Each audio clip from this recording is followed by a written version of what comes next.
Un jour, un homme bien intentionné a aidé une femme enceinte à porter son bébé. Profitant de cette opportunité, elle s'est discrètement éclipsée. Quand il a réalisé que quelque chose clochait, elle avait déjà disparu dans la foule, laissant Sam, complètement perdu, derrière elle. C'est ainsi que cet homme, dont l'intelligence était comparable à celle d'un enfant de 7 ans, s'est retrouvé propulsé dans le monde du célibat parental. De retour chez lui, il a décidé de nommer la petite Lucy. Bien que l'arrivée de cet enfant lui ait apporté une joie immense, s'occuper d'elle s'est vite révélé être un véritable défi. Les pleurs incessants de la petite plongeaient Sam dans un tourbillon d'angoisse. Avec l'esprit d'un enfant, il se sentait totalement dépassé. Heureusement, sa voisine Annie, qui avait remarqué ses difficultés, était une experte en matière de parentalité. Elle lui a enseigné les bases pour devenir un bon père et lui a donné des conseils précieux. Le plus important, nourrir Lucy toutes les 2 heures. Pour aider Sam à se souvenir de ses horaires, Annie a eu l'idée brillante d'utiliser les programmes télé comme rappel. Grâce à cette méthode, les pleurs de Lucy se sont enfin apaisés. Bien que Sam ait été abandonné dans un orphelinat à cause de son handicap, il était entouré d'amis bienveillants partageant sa situation. Chaque semaine, ils se retrouvaient chez lui pour s'occuper de Lucy ensemble. Grâce à cet amour inconditionnel et à ses attentions délicates,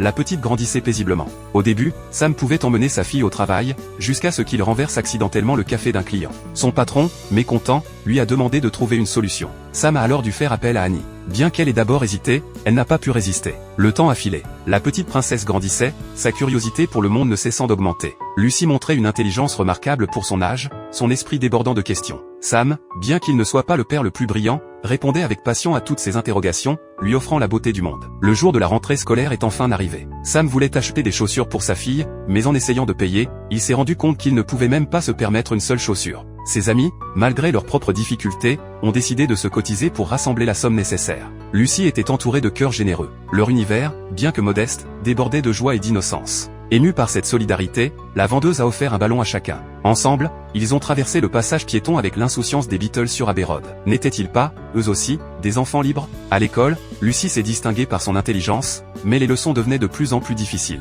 En voyant son père peiner avec les mots, elle a pris conscience de ses luttes. Elle a alors décidé de ressortir ses anciens manuels, feignant de vouloir les relire, alors qu'elle les connaissait déjà par cœur, pour ne pas mettre son papa mal à l'aise. Cette maturité précoce a inquiété son institutrice. Sam a été convoqué à l'école, perplexe. Les dessins de Lucy montraient une grande fille tenant la main d'un petit père, comme si c'était lui qui avait besoin de protection. En réalité, Lucy avait commencé à détester l'école, refusant de surpasser l'intelligence de son père. Parfois, elle feignait de ne pas comprendre pour que Sam puisse lui expliquer. À sa manière, la petite Lucy protégeait son papa. Je suis désolé, mais en raison de circonstances indépendantes de ma volonté, je ne peux vous montrer que cette partie de l'histoire. Pour découvrir la suite, je vous invite à chercher le titre I Am Sam.